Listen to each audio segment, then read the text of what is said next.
नमस्कार स्टूडेंट्स, मैं अरविंदर। आप देख रहे हैं ज्ञानदीप ऑडिशा चैनल। आज हम कंटिन्यू करेंगे BCom fourth semester major 9 auditing and corporate governance unit 1 introduction to auditing part 3। अगर आपने पहले पार्ट्स नहीं देखे हैं तो चैनल के प्लेलिस्ट से जरूर देखिए। तो आज हम क्या क्या पढ़ने वाले हैं, चलिए देखते हैं।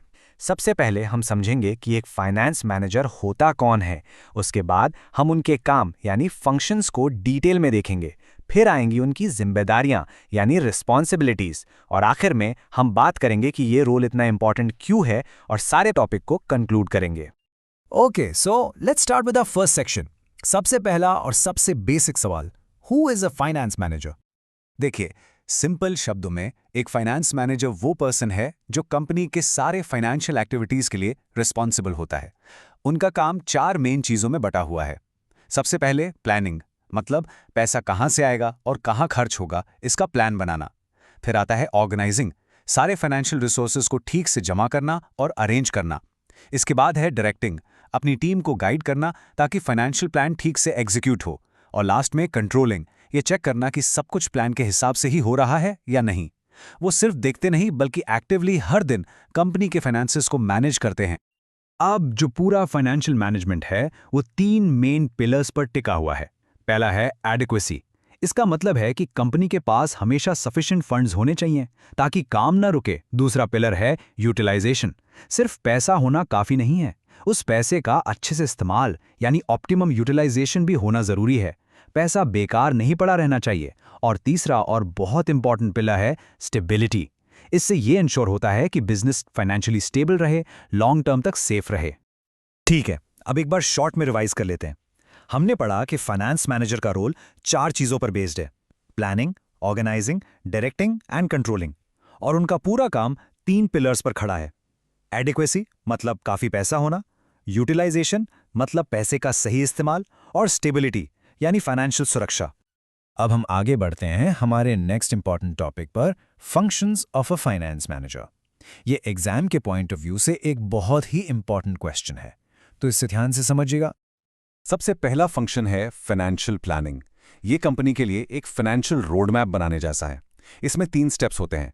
पहला, एस्टिमेशन ऑफ कैपिटल, मतलब कंपनी को कितने पैसे की जरूरत है। दूसरा, डिटर्मिनेशन ऑफ सोर्सेस, मतलब ये पैसा आएगा कहां से, बैंक लोन से या शेयर से। और तीसरा, प्लानिंग होराइजन, मतलब ये प्लानिंग शॉर्ट टर्म के लिए है या लॉन्ग टर्म के लिए। फॉर एग्जाम्पल, अगर एक नया ब्रांच ऑफिस खोलना है तो इन तीनों चीजों की प्लानिंग करनी पड़ेगी।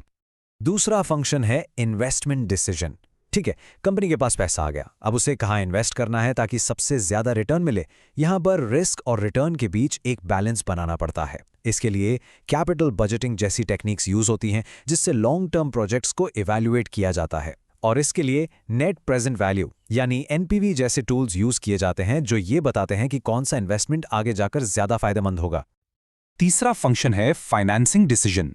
ये डिसाइड करना कि कंपनी का कैपिटल स्ट्रक्चर कैसा होगा। कैपिटल स्ट्रक्चर का मतलब है कि कंपनी के फंड्स में कितना पैसा इक्विटी से यानी ओनर्स फंड से आएगा और कितना पैसा डेट से यानी उधार लेकर आएगा। यहां कॉस्ट और रिस्क के बीच एक बैलेंस बनाना होता है। ज्यादा डेट रिस्की हो सकता है पर इसकी कॉस्ट कम होती है, तो इनका सही मिक्स बनाना ही फाइनेंसिंग डिसीजन है। चौथा फंक्शन है डिविडेंड डिसीजन। जब कंपनी प्रॉफिट कमाती है तो उस प्रॉफिट का क्या करना है। यहां 2 ऑप्शंस होते हैं। पहला, उसे शेयर होल्डर्स में एज डिविडेंड्स बांट दो, या दूसरा ऑप्शन, उसे कंपनी में ही रखो एज रिटेन्ड अर्निंग्स ताकि फ्यूचर में बिजनेस ग्रो कर सके। तो कितना देना है और कितना रखना है, ये डिसीजन लेना भी फाइनेंस मैनेजर का काम है।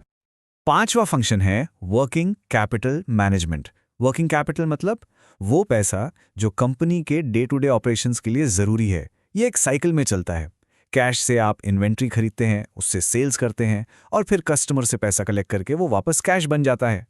इस पूरे साइकिल को स्मूथली चलाना ही वर्किंग कैपिटल मैनेजमेंट है, ताकि बिजनेस में कभी कैश की कमी ना हो। अब आते हैं 2 कंट्रोल फंक्शंस पर।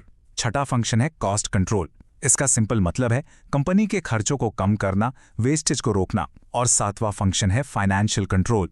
इसका मतलब है ये मॉनिटर करना कि जो फंड अप्रूव हुआ है वो अच्छे से और सही जगह पर इस्तेमाल हो रहा है या नहीं। तो एक है खर्च कम करना और दूसरा है खर्च को अच्छे से मैनेज करना। और 8वां फंक्शन है रिस्क मैनेजमेंट। हर बिजनेस में फाइनेंशियल रिस्क होता है। फाइनेंस मैनेजर का काम है इन रिस्क्स को पहले से आइडेंटिफाई करना और फिर उनसे बचने के लिए या उनका असर कम करने के लिए जरूरी कदम उठाना। ये एक छतरी की तरह है जो कंपनी को फाइनेंशियल तूफान से बचाता है। तो एग्जाम से पहले ऐसे ही याद रखिए, ये हैं फाइनेंस मैनेजर के 8 मुख्य फंक्शंस। पहला, फाइनेंशियल प्लानिंग। दूसरा, इन्वेस्टमेंट डिसीजन। तीसरा, फाइनेंसिंग डिसीजन। चौथा, डिविडेंड डिसीजन। पांचवां, वर्किंग कैपिटल मैनेजमेंट। छठा, कॉस्ट कंट्रोल। सातवां, फाइनेंशियल कंट्रोल। और आठवां, रिस्क मैनेजमेंट। चलिए अब हम अपने तीसरे सेक्शन की तरफ पढ़ते हैं, responsibilities of a finance manager. अब फंक्शंस तो ठीक हैं, वो काम है जो वो करते हैं, लेकिन रिस्पॉन्सिबिलिटीज वो नतीजे हैं, वो आउटकम्स हैं जिनके लिए वो जवाबदेह होते हैं। तो आइए देखते हैं उनकी क्या जिम्मेदारियां हैं। सबसे पहली जिम्मेदारी है इंश्योरिंग एडिक्वेट फंड्स, मतलब ये सुनिश्चित करना कि कंपनी के पास हमेशा जरूरत के हिसाब से पैसा हो। दूसरी जिम्मेदारी है ऑप्टिमम यूटिलाइजेशन ऑफ फंड्स, यानी ये देखना कि जो पैसा है वो ठीक से इस्तेमाल हो रहा है, कहीं बेकार तो नहीं पड़ा।